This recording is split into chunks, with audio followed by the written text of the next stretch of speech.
What's up guys, this is Massey. Welcome to another video. In this video I want to show you how to evaluate the limit using L'Hopital's rule. I have two examples. The first one, it says limit of x squared plus 4x plus 7 over x minus 6 when x approaches infinity. When you sub infinity, it's going to be infinity over infinity.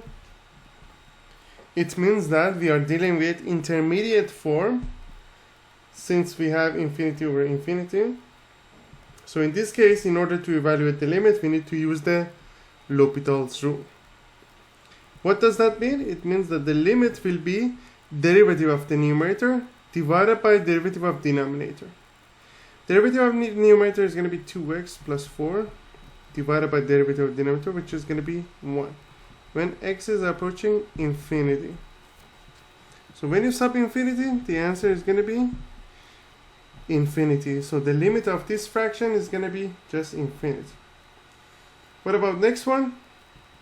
Limit of x cubed over x plus 2 when x is approaching infinity.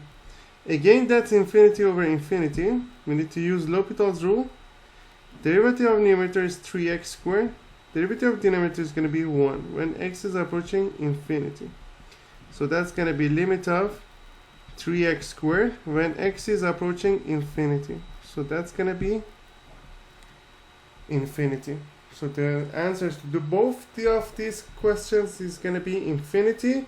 The most important one is the degree of the numerator is greater than degree of denominator, and same thing here. So that's why whenever x goes to infinity and the degree of the numerator is greater than denominator, it means that the final limit would be equal to infinity. I hope you enjoyed this video.